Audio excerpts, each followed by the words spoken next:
Jin high tech state of the art testing facility का launch हुआ है, उससे पश्चिम बंगाल, महाराष्ट्र और उत्तर प्रदेश को कोरोना के खिलाफ लड़ाई में और ताकत मिलने वाली है। साथियों, दिल्ली एनसीआर, मुंबई और कोलकाता आर्थिक गतिविधियों के भी बड़े सेंटर हैं। यहां देश के लाखों युवा अपने कैरियर को, अपने सपनों को पूरा करने आते हैं।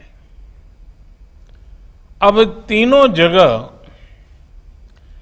टेस्ट की जो उपलब्ध कैपेसिटी है, उसमें 10,000 टेस्ट की कैपेसिटी और जुड़ने जा रही है। अब इन शहरों में टेस्ट और ज्यादा तेजी से हो सकेंगे। एक अच्छी बात यह भी है कि ये हाईटेक लैब्स सिर्फ कोरोना टेस्टिंग तक ही सीमित रहने वाली नहीं है, और ये बात बहुत महत्वपूर्ण है। भविष्य में हेपेटाइटिस बी और सी, एचआईवी, डेंगू सहित अनेक बीमारियों की टेस्टिंग के लिए भी इन लैब्स में सुविधा उपलब्ध कराई जाएगी। ऐसी व्यवस्थाएं तैयार करने के लिए Indian council of medical research ICMR और उससे जुड़े दूसरी संस्थाओं से सभी साथियों को भी मैं बहुत बहुत बधाई देता हूं। साथियों, देश में जिस तरह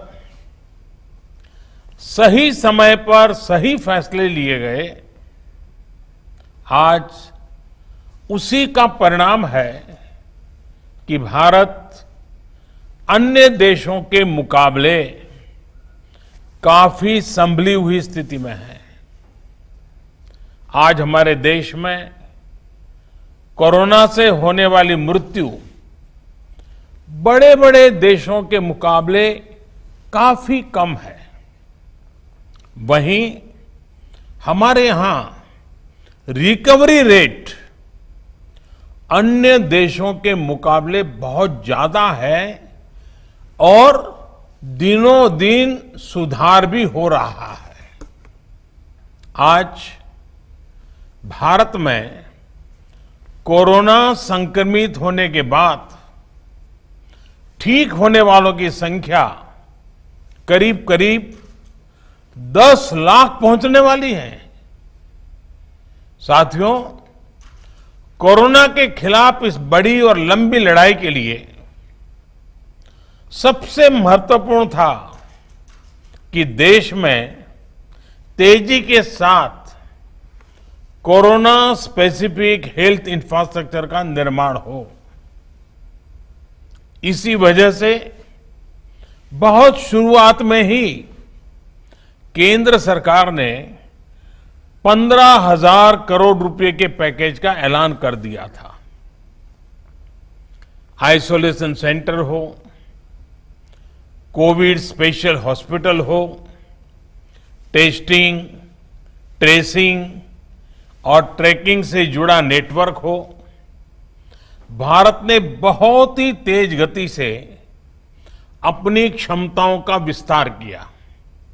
आज भारत में 11,000 से ज्यादा कोविड फैसिलिटीज हैं, 11 लाख से ज्यादा आइसोलेशन बेड्स हैं।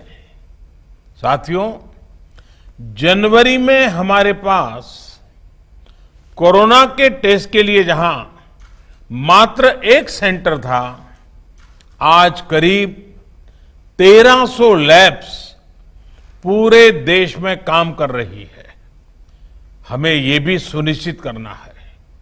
साथियों, हमारे देश के टैलेंटेड वैज्ञानिक कोरोना वैक्सीन के लिए तेजी से काम कर रहे हैं, लेकिन जब तक कोई प्रभावी दवा या वैक्सीन नहीं बनती, तब तक मास्क, 2 गज की दूरी, हैंड सैनिटाइजेशन की हमारा एकमात्र विकल्प है, एक प्रकार से एकमात्र हथियार है। हमें खुद भी बचना है और घर में छोटी बड़ी आयु के सभी परिजनों को भी बचाना है। मुझे विश्वास है कि कोरोना के खिलाफ लड़ाई हम सभी मिलकर लड़ेंगे भी और जीतेंगे भी।